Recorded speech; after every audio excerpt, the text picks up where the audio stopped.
अरे बाप रे, इतनी गर्मी में तो मेरी हालत खराब हो जाएगी। कितना पसीना चू रहा है। हाँ, यहाँ पर ठीक है। अरे बाप रे, यहाँ तो बहुत ठंड है। यहाँ तो मेरी बर्फ जम जाएगी। इससे अच्छा तो वही था। अरे बाप रे, यहाँ तो बहुत भयानक गर्मी लगने लगी। ये कहानी एक ऐसे श्रापित गांव की है जो गांव आधा आधा बटा हुआ था। आधे भाग में बहुत भयंकर ठंड पड़ा करती थी और दूसरे हिस्से में हर वक्त इतनी गर्मी पड़ा करती थी कि लोग बेहाल हो रहे थे। अरे कोई बचा लो रे भैया, अरे कोई बचा लो वरना हम स्वर्ग सिधार जाएंगे। तभी उस गांव में रहने वाले आदित्य ने उसे देखा और भागकर उनके पास आया। अरे चाचा, क्या हुआ?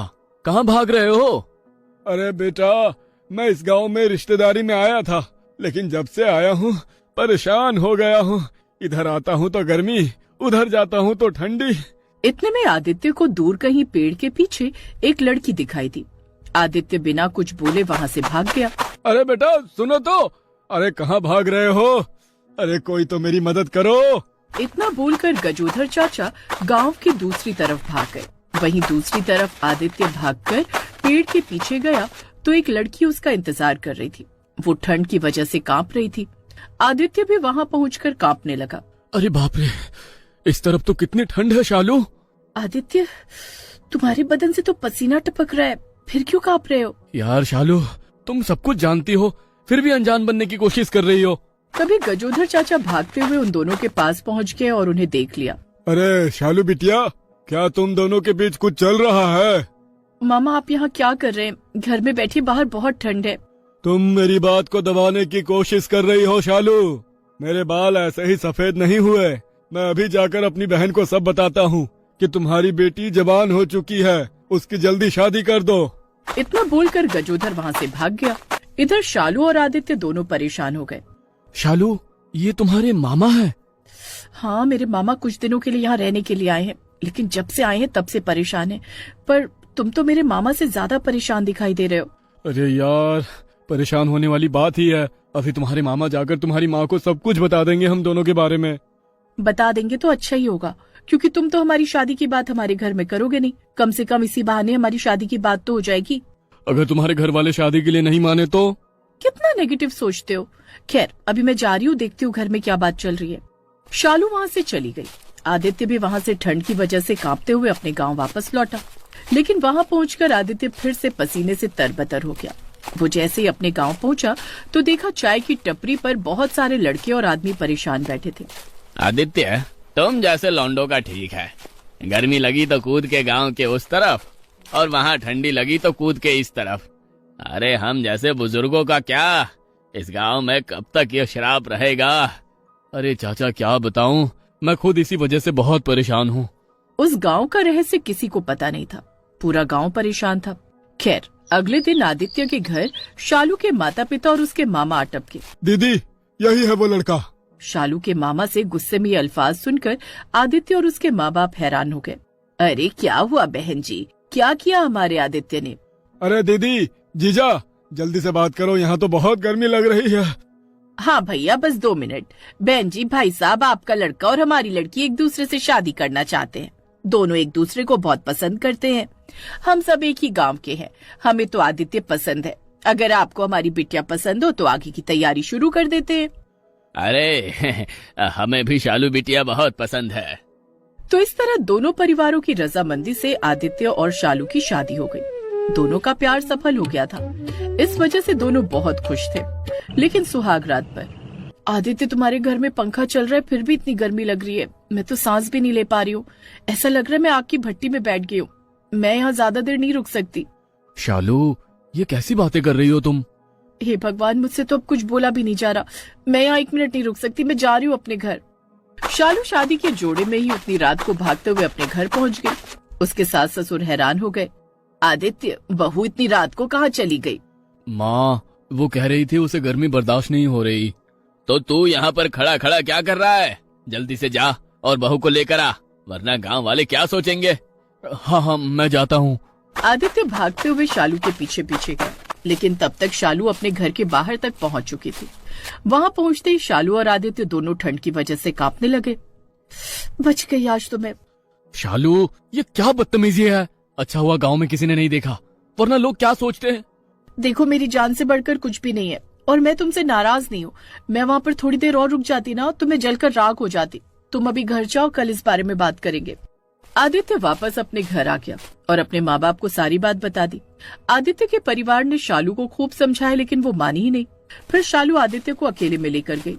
देखो आदित्य, मैं गांव के उस हिस्से में नहीं रह सकती जहाँ पर इतनी गर्मी पड़ती है। ऐसा करो, तुम घर जमाई बन जाओ। तुम पागल हो गई हो क्या शालू? जब एक लड़की लड़के के घर में पूरी जिंदगी बिता सकती है तो लड़का क्यों नहीं। खैर, आदित्य अपने परिवार को लेकर वापस अपने घर आ गया और घर जमाई बनने वाली बात उसने अपने माँ बाप को बताई। अरे बेटा, इसमें कौन सी बड़ी बात है। हम सब एक ही गांव में तो रहते हैं। दिन में तू काम पर चला जाता है, शाम को अपनी ससुराल चले जाना। इस तरह आदित्य अब शालू का घर जमाई बनने के लिए तैयार हो गया और वो अपना सारा सामान लेकर उसके घर पहुंच गया। सुहाग रात के समय आदित्य को बहुत जोरों की ठंड लगने लगी। उसके हाथ पैर अकड़ने लगे। हे भगवान, मुझसे बोला भी नहीं जा रहा, मेरे जबड़े अकड़ गए हैं शालू। मैं ज्यादा देर यहाँ नहीं रुक सकता, वरना इस दुनिया से विदा हो जाऊंगा। मैं जा रहा हूँ अपने घर। अरे रुको तो आदित्य, अरे कहाँ जा रहे हो? हमारी शादी के 2 दिन हो गए लेकिन अभी तक सुहाग रात नहीं हुई। अरे जिंदा रहूंगा तो सुहाग रात होगी ना। मैं जा रहा हूँ यहाँ से। इतना कहकर आदित्य वहाँ से तुरंत भागकर अपने घर वापस आ गया। तो इस तरह दोनों की शादी तो हो गई थी, लेकिन वो एक साथ रह नहीं पा रहे थे। अगले दिन आदित्य अपने पूरे परिवार के साथ शालू के घर गया। आदित्य को इस घर में ठंड लगती है और शालू को आपके घर में गर्मी लगती है। ऐसे तो ये दोनों कभी साथ ही नहीं रह पाएंगे। अरे ये लोग तो क्या, मैं खुद इस गांव में नहीं रह पा रहा हूँ। इस गांव में ऐसा है क्या? भाई साहब, हमारे गांव में किसी को ये नहीं पता कि ये सब क्यों हो रहा है। बस हमें हमारे पूर्वजों ने इतना बताया है कि ये गांव शापित है। अरे तो पहले बताना चाहिए था ना। कल ही हम बनारस वाले बाबा जी को बुलाते हैं। अगले ही दिन शालू के मामा ने बनारस वाले संत महात्मा को बुला लिया। उन्हें भी गांव को देखकर बहुत आश्चर्य हुआ। मुझे एक बार ये पूरा गांव अच्छे से देखना पड़ेगा, उसके बाद ही मैं कुछ बता सकता हूँ। आदित्य, शालू और उसके मामा ने मिलकर महात्मा को पूरे गांव में घुमाया। गांव घूमने के बाद वो लोग जब गांव की सब्जी मंडी से गुजर रहे थे, तभी संत ने उन्हें रोक लिया। यही कुछ गड़बड़ है बेटा, जल्दी से पूरे गांव को इकट्ठा करो। आदित्य ने थोड़ी ही देर में पूरे गांव को वहां इकट्ठा कर लिया। गांव वालों, तुम्हारा गांव शापित है। यहाँ पर ये मंडी लगी हुई है ना, यहाँ पर बहुत समय पहले एक बहुत बड़ा तालाब हुआ करता था। मैं सही कह रहा हूँ या नहीं? धन्य हो महाराज, आप तो बिल्कुल सही कह रहे हैं। मेरे दादाजी के जमाने में यहाँ पर एक बहुत बड़ा तालाब हुआ करता था, फिर पता नहीं वो कैसे गायब हो गया। वो तालाब हजारों साल पुराना था। उस तालाब में बहुत सारी रंग बिरंगी मछलियां भी थीं। फिर तुम्हारे गांव वालों ने अपने लालच के लिए उस तालाब के ऊपर मिट्टी डालकर सब्जी मंडी बना डाली। एक लालच की वजह से सारी मछलियां तड़पती रहीं, लेकिन तुम लोगों को तरस नहीं आया। फिर उसमें से जो मछली सबसे बड़ी थी, उसने गांव वालों को श्राप दिया। गांव वालों, जिस तरह मैं और मेरा परिवार तड़प रहे हैं, वैसे ही तुम्हारा गांव आने वाली पीढ़ियों तक तड़पता रहेगा। गांव के एक हिस्से में इतनी ठंड रहेगी कि तुम लोग बर्दाश्त नहीं कर पाओगे, वहीं दूसरी तरफ इतनी गर्मी रहेगी कि वो भी बर्दाश्त नहीं कर पाओगे। पूरी जिंदगी इधर से उधर भागते रहोगे और हमारी तरह ही तड़पते रहोगे। न मर पाओगे न ढंग से जी पाओगे।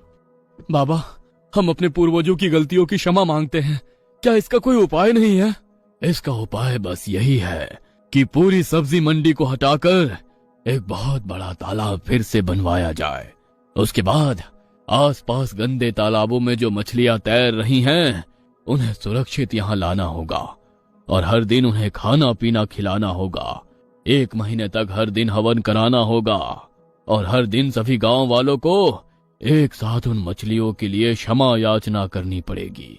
इसके बाद ये श्राप हट सकता है। मैं पूरी कोशिश करूंगा। तालाब बन जाए तो बता देना, मैं हवन करने आ जाऊंगा। गांव वालों ने किसी तरह उस सब्जी मंडी को वहां से हटवाकर दूसरी जगह लगवाया और उसकी जगह एक बहुत बड़ा तालाब खुदवा दिया।